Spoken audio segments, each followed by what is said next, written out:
Welcome to South Asia Today, a show that provides you the glimpses of South Asia. I'm your host Yeshi. Here are the headlines. India in the final stage of its clinical trials could launch its vaccination drive soon. Traders, shopkeepers protest as government continues with its knee-jerk lockdown strategy in illegally occupied POK. And Hindu festival Dev Deepavali celebrated with pomp and gaiety in northern India. Let's begin the show. As the United Kingdom and Russia have announced the beginning of vaccination from next week, India is expected to make a similar announcement soon. While it has associated with multiple vaccine developers, there are a few, including Russia's Sputnik, that are at the final stage. The government, meanwhile, has announced that it doesn't plan to vaccinate the entire country as of now and will regulate its strategies as per the need and also the efficacy of the vaccine. Indian pharma company Dr. Reddy's and Russian Direct Investment Fund has started clinical trials for Sputnik V COVID-19 vaccine in India.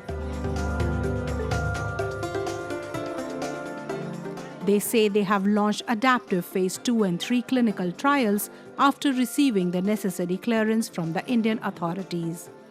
The two companies are in agreement to produce and distribute for 100 million doses in the country.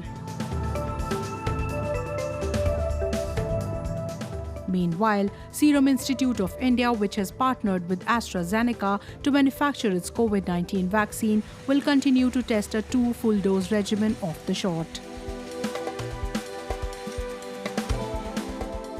In case of COVAX vaccine, all over the world, most of the regulators have accepted that if the efficacy is shown more than 50%, they will prefer to start using that vaccine on a mass scale. So, anything which is beyond 50% is always going to be a plus plus. The British drug maker has said its COVID-19 vaccine could be up to 90% effective if administered as a half dose followed by a full dose. Serum Institute, which is currently running trials in India testing the safety of AstraZeneca's vaccine as well as the immune response it triggers, has no plans currently to alter them to include the half-dose, full-dose regimen. You have to take into account what is the price, what is the economy, what is the ease of transportation and what is the ease of storage. Because some of the vaccines which all we know requires -70, -80 degrees storage conditions, some requires -20 degrees storage conditions, some requires to be transported with the dry ice.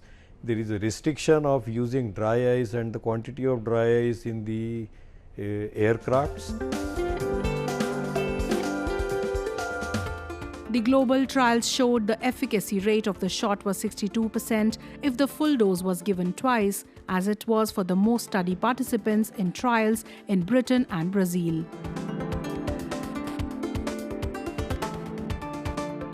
Meanwhile, the government of India has said it will vaccinate only the required number of people and not the entire country.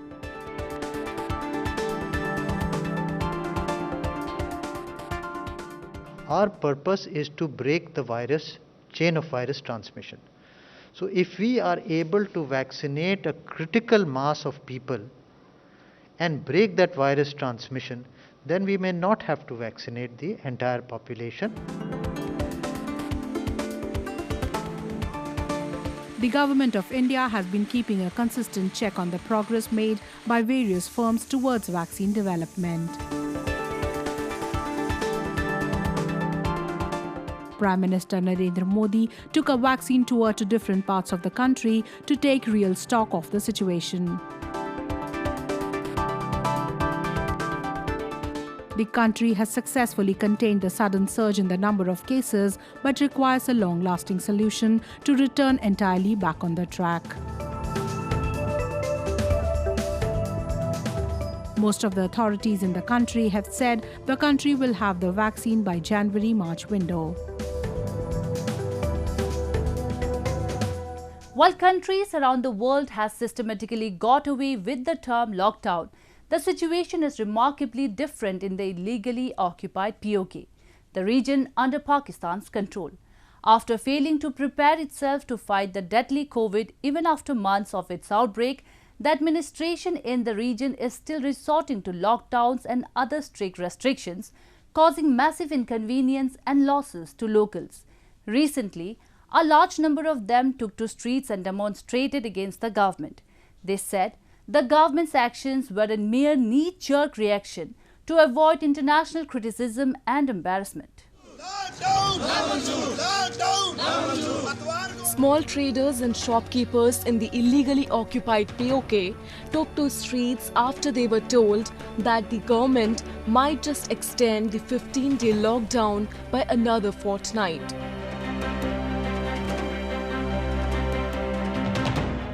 They have called it a knee-jerk reaction of the government to conceal its incompetence amidst rising COVID cases and the simultaneous international pressure. They say such calls do not address the problems they face during the shutdown of services.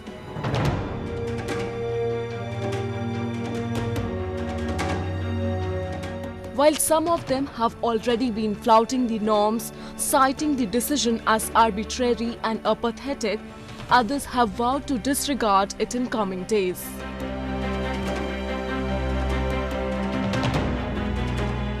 They say the government has been absolutely negligent during pandemic and has done only what is indispensable. The lockdown decision is part of that model only.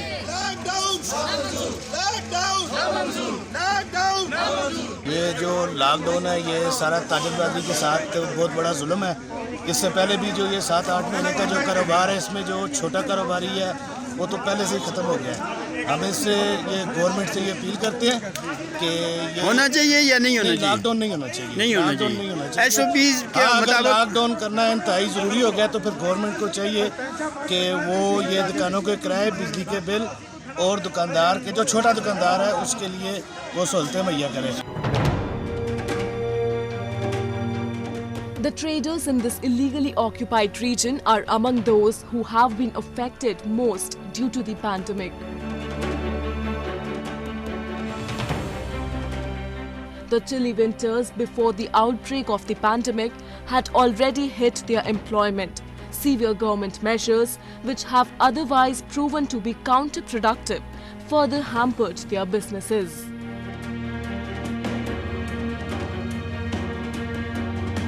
Anything beyond this, they say, will push them towards destitution. हम lockdown की हमायत नहीं करते, हम अपने बेटों की, अपने चूल्हों की, अपनी पेट की हमायत करते हैं। इस लॉकडाउन से हमारे फाका कशी पे लोग मजबूर होंगे। गुज़श्ता 1 साल से कारोबारी जो हजरात हैं, ताजर जो हजरात हैं, मुसलसल क्रेडिट पे सफ़र कर रहे हैं, मार्केट के कर्जदार हैं। मजीद ताजर के बस में नहीं है। शार्ट अल्फाज में दुकानें बंद करेंगे या खोलेंगे? नहीं, हम दुकानें खोलेंगे इंशाअल्लाह, अल्लाह ने चाहा। More than 12,000 people have contracted the deadly virus in the ill-equipped Pakistan-occupied Kashmir. But the residents say the local administration, which operates strictly under the commands of Islamabad, never responded with the alacrity disease demanded.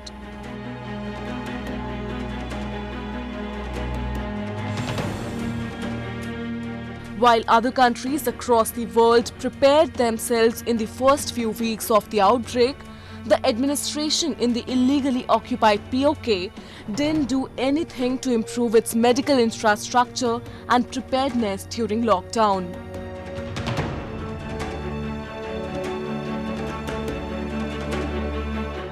This is the reason locals say the government is forced to announce lockdowns which do not gain anything substantive in fighting against the virus.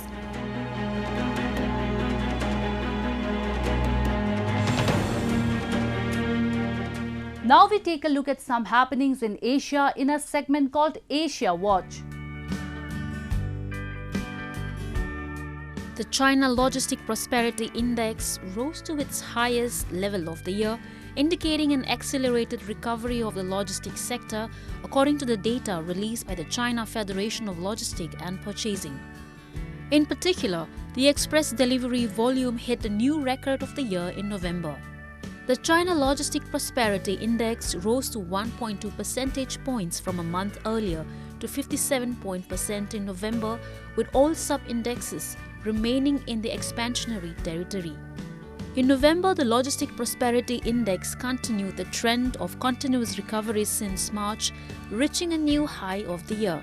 In terms of different regions, industries and enterprises, the index maintained a stable and improved trend on the whole, said He Hui, Director Assistant of the China Federation of Logistics and Purchasing. Specifically, transport, storage and postal services all maintain rapid growth, showing strong demand for logistics, which is attributed to active e-commerce activities. In addition, the utilization rate of logistic-related equipment has improved.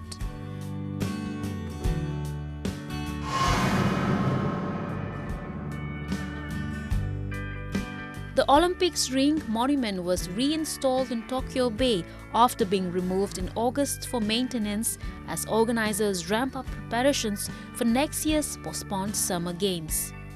The rings were later illuminated and the neighboring Rainbow Bridge lit up in a multicolored display as organizers look to provide a symbol that the rearranged games can go ahead safely next year. However, the return of the monument, which stands 15.3 meter tall and 32.6 meter wide and was originally installed in January, was overshadowed by requests from the Tokyo Metropolitan Government that entertainment establishments and restaurants close at 2200 JST until December 17. Because of this, following the ring, they will remain dark until the restrictions are lifted. The monument will remain in place next to Rainbow Bridge until the Olympics finish in August before being replaced with the Paralympics logo.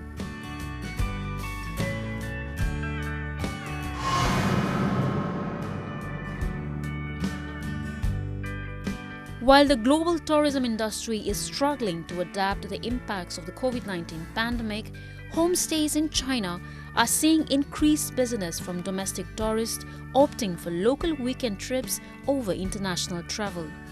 According to data from a homestay expo held in China's capital Beijing on November 28 to 29, nearly 700 homestay hotels involving some 2,000 rural houses now operate their businesses in Beijing municipality. Following the improvement of Beijing's epidemic situation in the spring, homestays in the suburbs reopened to a surge of reservations as local residents opted for staycations and weekend homestays instead of traveling outside the capital. Located in northwestern Beijing, Yanqing is home to several venues for the 2022 Winter Olympics. The district is preparing a batch of middle and high-end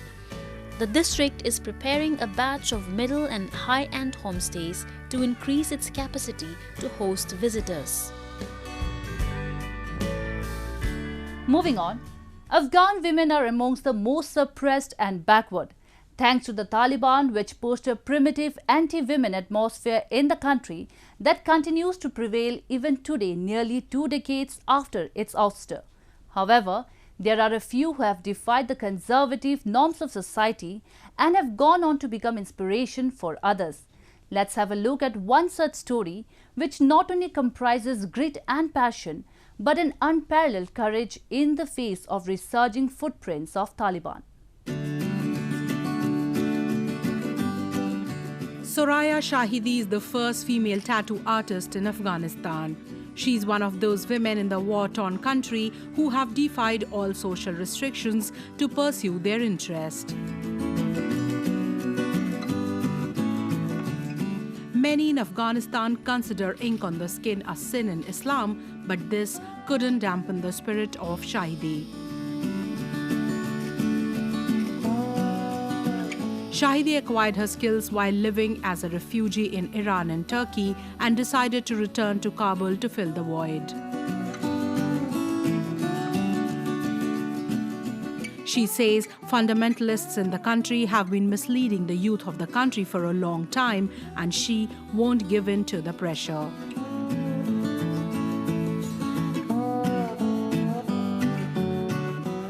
تتو حرام نیست، ولی یگان ملاها هستن که مثلا تتو رو میگن حرام، ولی یگان ملاهایی هم هستن که میگن تتو حرام نیست. و کسایی هم بوده که با من گفتن که مثلا تتو حرام است، تو کار حرام انجام میدی، اما نه، به نظر من تتو حرام نیست، یک شوق و علاقه است و من انجام میدم. Shahidi believes interest in tattoos is growing among young people in the country. Apart from tattooing, Shahidi also provides eyelash extension and manicure services, all of which were banned during the Taliban's tough rule of the country between 1996 and 2001. The Taliban has now struck a deal with the Afghan government where two sides are ready to talk on the prominent issues of ceasefire and role of women in society building. The hardline Islamists say that they are ready to mend their ways.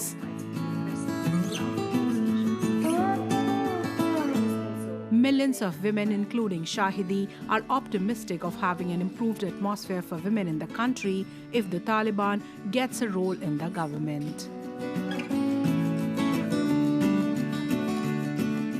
من فکر میکنم که طالبان او طالبان قدیم نیست و غیر از ما خانوما، اگر اون طالب قدیم باشه، غیر از ما خانوما مردها هم براشون جای تشویش ایجاد میشه و فکر میکنم که طالب او طالب قدیم نیست و ما خانم ها هم او خانم های قدیم نیستیم که این دستاوردهایی را که در این چند سال به دست آوردیم بتونیم به راحتی از دست بدیم.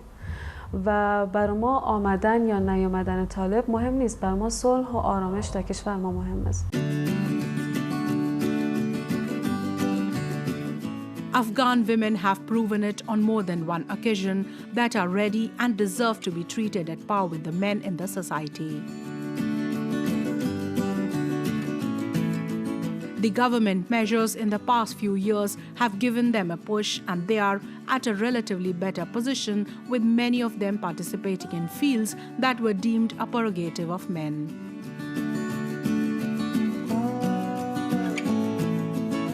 Women who have equal rights in the country's constitution now make up 28% of the Afghan legislative body, higher than the global average.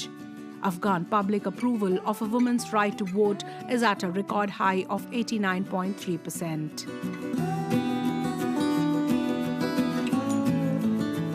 The observers, however, say that this is not the true picture of the situation of women in Afghanistan.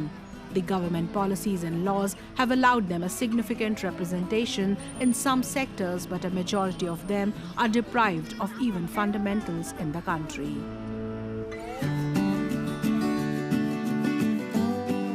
Several global reports say that Afghanistan is still amongst the most unsafe places for women on earth. 2/3 of girls in the country still have not received any formal education. More than 3/4 of the women face forced marriage in the country. Experts say that in order to be truly sustainable, peace must be inclusive, broad-based, and reflective of the needs and aspirations of all of society. Therefore, women need unambiguous constitutional protections of their rights to avoid regression.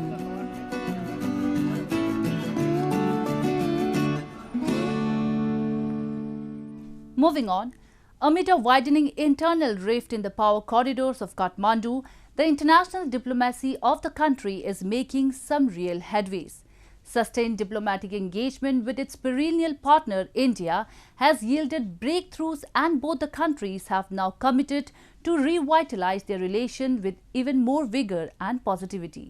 The political experts, however, say that these developments have irked China, a neighbor of both, which has been trying to build inroads in Nepal and is seeking to control country's decision-making body. Chinese defense ministerial visit at a time when New Delhi and Kathmandu seem to have resolved their diplomatic and cartographic impasse is being seen as another attempt to disrupt the process. Today, we have with us Biswas Baral, a senior journalist and geopolitical expert who has been closely following the developments. So, Mr. Burrell, how do you analyze the Indo-Nepal relationship in its present form, especially after a ramped-up diplomatic engagement from both sides to revive the ties that have suffered a few roadblocks? I think both the governments are in a mood to improve bilateral ties, and recently even the Indian External Affairs Minister S. Jaishankar said that the relationships are on a mend, so I think there is willingness on both the sides that such an important relation as India and Nepal cannot be allowed to deteriorate. So that is one thing. Another thing is there's also a lot of political calculations involved. I think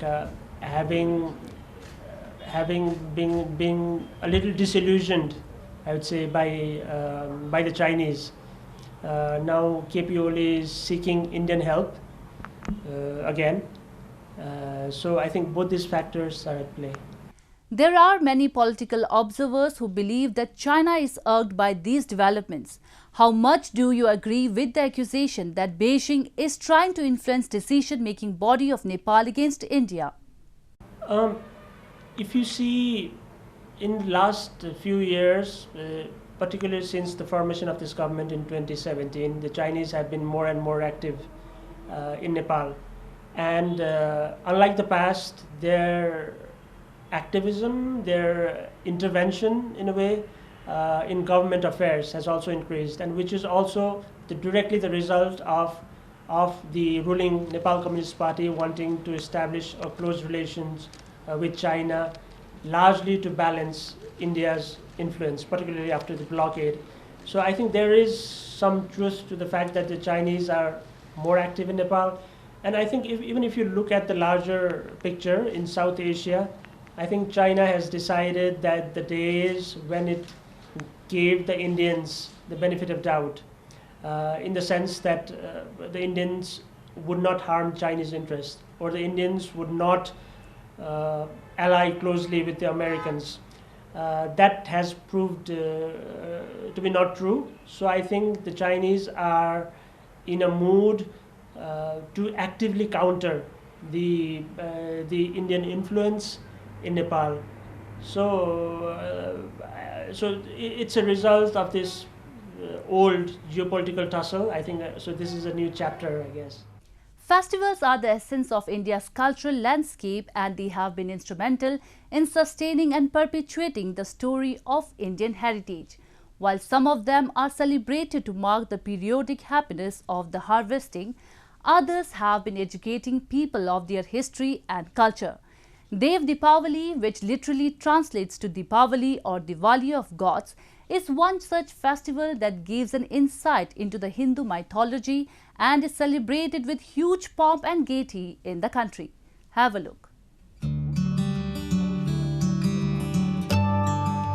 India's religious capital, Varanasi, glittered with more than 1 million earthen lamps and lights as devotees celebrated Dev Deepavali, one of the deeply revered festivals that falls after a fortnight of Diwali, the festival of lights. Prime Minister Narendra Modi led the celebrations with prayers and cherished elaborated cultural programs from a cruise boat in River Ganges, on whose bank the temple town is situated. As per mythology, the day marks the victory of Hindu lord of destruction Shiva over the demon Tripurasur. Essentially, it is the victory of good over evil. Devout Hindus believe that deities descend the planet Earth on this day of calendar every year to celebrate the victory.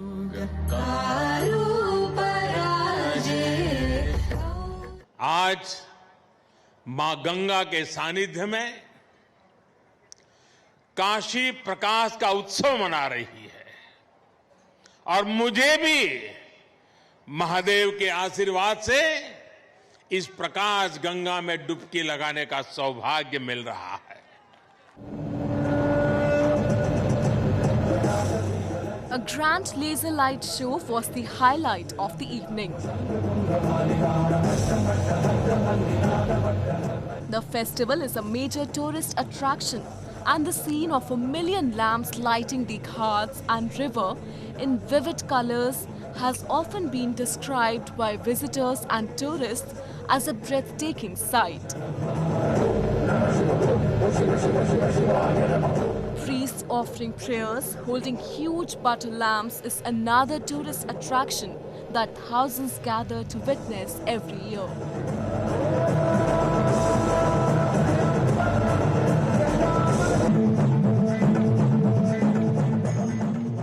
आज काशी ऐसा लग रहा था कि देवता स्वयं काशी में आ गए हैं और दिवाली मना रहे हैं, और वो उसके जो गवाह बने वो हमारे यशस्वी प्रधानमंत्री नरेंद्र मोदी जी बने। आज जैसी देव दिवाली मन रही है, ऐसा लगता है कि सच में गंगा का बेटा गंगा से अपना किया हुआ वादा पूरा कर रहा है।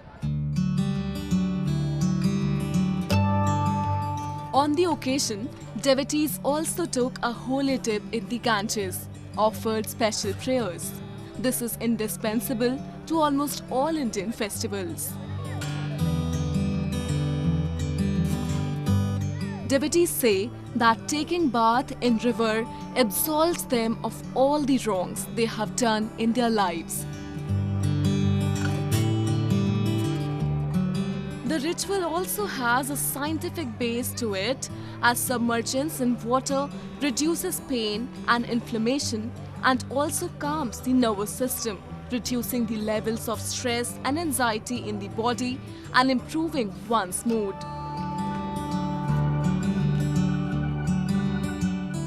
It's time for me to wrap up today's episode. We will be back next week at the same time. This is Yeshi signing off on behalf of the entire production team of South Asia Today.